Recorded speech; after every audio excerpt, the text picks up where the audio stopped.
Untuk subtopik seterusnya, iaitu penyelesaian masalah melibatkan hukum linear. Mari kita lihat contoh masalah. Jadual menunjukkan nilai-nilai bagi dua pembuli ubah X dan Y yang diperoleh daripada satu eksperimen. Pembuli ubah X dan Y dihubungkan oleh persamaan K per Y sama dengan P per X tambah 1 dengan keadaan K dan P ialah pemalar. Okey, pelajar-pelajar kena lihat dulu jadual, iaitu diberi jadual X dan jadual Y. Okey, soalan dia ialah berdasarkan jadual di atas, bina satu jadual bagi nilai 1 per X dan 1 per Y. B. Plotkan 1 per Y melawan 1 per X dengan menggunakan skala 2 cm kepada 0.1 unit pada paksi 1 per X dan 2 cm kepada 0.5 unit pada paksi 1 per Y.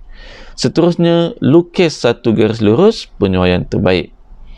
Untuk soalan C, gunakan graf DB untuk mencari nilai K dan P. Mari bersama-sama dengan cikgu kita menyelesaikan masalah tersebut. Okey, soalan yang pertama iaitu soalan A. Berdasarkan jadual di atas, bina satu jadual nilai 1 per X dan 1 per Y. Maka, pelajar-pelajar kena membuat satu jadual baru iaitu 1 per X dan 1 per Y. Cikgu tunjuk bagaimanakah jawapan dia. Apabila kita bahagi 1 bahagi dengan 1.5, kita akan dapat 0.67. 1 bahagi 2 kita dapat 0.5, 1 bahagi 3 dapat 0.33 dan seterusnya. Okey, itu adalah untuk kotak 1 per X.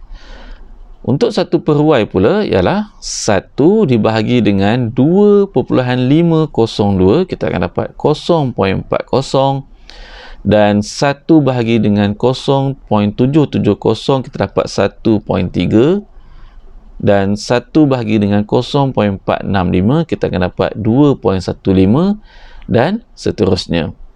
Di sini pelajar kena mengambil 2 titik perpuluhan untuk dilengkapkan dalam jadual. Maka lengkaplah soalan A, iaitu bina satu jadual bagi nilai-nilai 1 per X dan 1 per Y. Untuk menjawab soalan B, plotkan 1 per Y melawan 1 per X dengan menggunakan skala diberi 2 cm kepada 0.1 unit pada paksi 1 per X dan 2 cm kepada 0.5 unit pada paksi 1 per Y.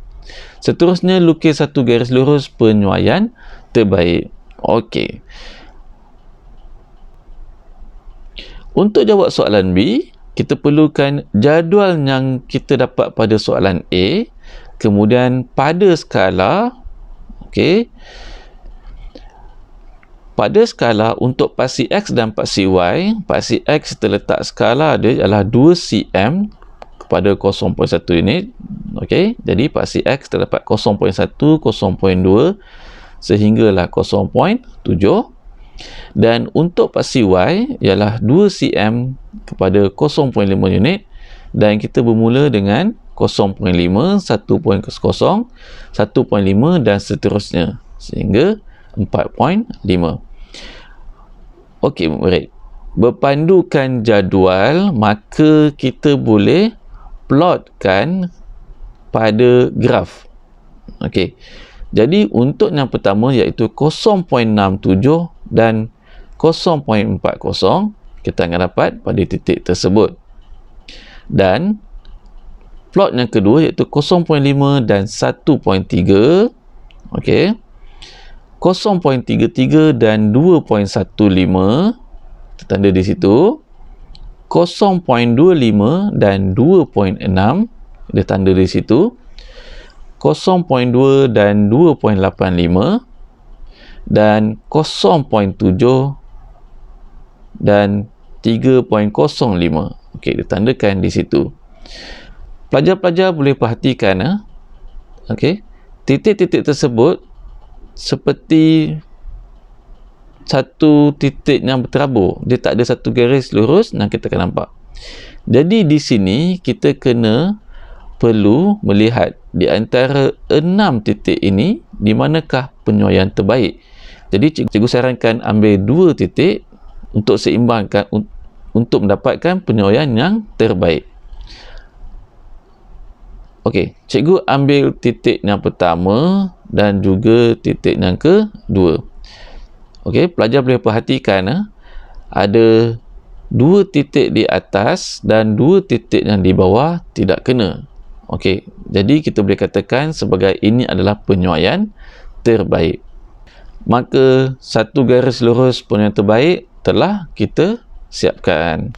Baiklah pelajar, untuk menjawab soalan C, gunakan graf DB untuk mencari nilai K dan P.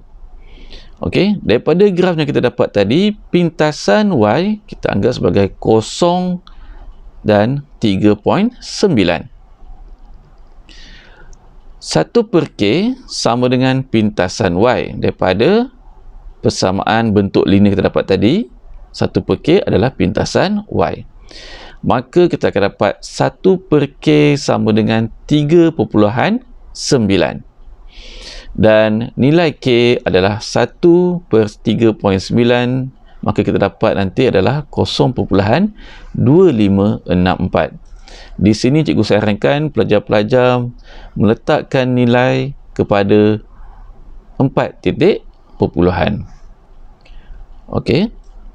Untuk menjawab soalan, untuk mencari nilai P, kita gunakan daripada persamaan bentuk linear, iaitu P/K sama dengan kecerunan. Okey. Jadi, kita gunakan 2 titik untuk mendapatkan kecerunan. Okey. Cikgu sarankan satu titik daripada satu garis lurus yang kita kena dan satu lagi pada pintasan Y.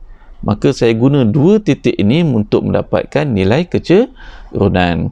Jadi nilai kecerunan adalah Y2 tolak Y1 per dengan X2 tolak dengan X1.